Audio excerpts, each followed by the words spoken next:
बरकत अली मैं लिया से बात कर रहा हूँ। ये जुम्मा नमाज की अवल सफ में जो है ना, अगर कोई बच्चा साथ में खड़ा हो, उसकी क्या नमाज उसमें हो सकती है कि नहीं हो सकती? पहली बात यह है कि बच्चा जिसको लेकर आए हैं, पहले तो हम ये देखेंगे कि वो बच्चा समझदार है या नहीं है। अगर वो बच्चा है ही ना समझ तो उसके अहकाम जुदा हो जाएंगे, और बच्चा समझदार है तो फिर इसकी सूरतें जुदा होंगी। अब बच्चा समझदार है और हैं बहुत सारे वहाँ पर मौजूद, तो फिर उनको चाहिए कि बच्चों की सबसे आखिर के अंदर बना दें, समझदार बच्चों की सबसे आखिर में बना दें।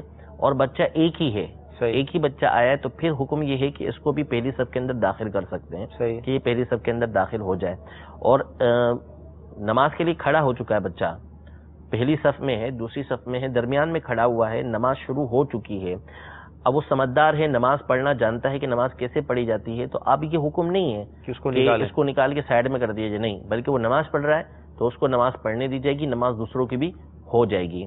उसको पीछे, पहले नमाज से पहले अगर ज्यादा बच्चे थे तो चाहिए ये था कि उनकी सफ पीछे बना दी जाती, लेकिन नहीं बनाई गई। अब वो नमाज पढ़ रहे हैं तो दूसरों की नमाज भी हो जाएगी। और बच्चा ऐसा है कि जो समझदार नहीं है, अक्ल और शऊर नहीं रखता, तो फिर इस सूरत में तो मस्जिद में उसको लाने ही की इजाजत नहीं बनेगी। अगर तो नाउजुबिल्लाह उससे गंदगी का अंदेशा है कि नहीं, ज़न्ने गालिब है कि ये गंदगी कर देगा या शोर शराबा करेगा, मस्जिद की जो है वो बेहुरमती करेगा, तो ऐसों को तो लाना ही नाजायज़ है।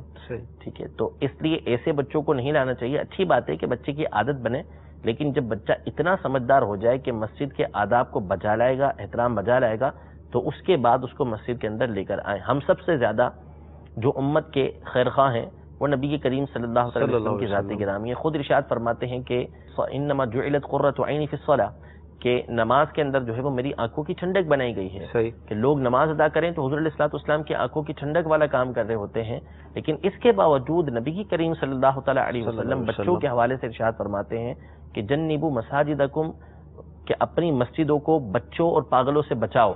ठीक, हुज़ूर अलैहिस्सलाम ने बच्चों से मस्जिदों को बचाने का हुक्म दिया, यानी ऐसे बच्चे कि जो मस्जिद का अदब व एहतराम नहीं कर सकते और शोर शराबा करेंगे, उसमें गंदगी कर देंगे, तो ऐसे बच्चों को नहीं लाना चाहिए। जब वो इस काबिल हो जाएं, समझदार हो जाएं, और आप समझते हैं सिर्फ मोहब्बत नहीं, अपना बच्चा सबको प्यारा होता है, सिर्फ मोहब्बत नहीं बल्कि वाकई ये समझते हैं कि ये बच्चा जो है वो मस्जिद का एहतराम बजा लाएगा और मस्जिद के अंदर इधर उधर भागता नहीं फिरेगा, एक तरफ बैठाऊंगा तो एक तरफ बैठे रहेगा, तो फिर इसके बाद आप मस्जिद में बच्चों को लाना शुरू करें, इससे पहले ना लाया करें। ठीक, मुझे अपनी और सारी दुनिया के लोगों की इस्लाह की कोशिश करनी है।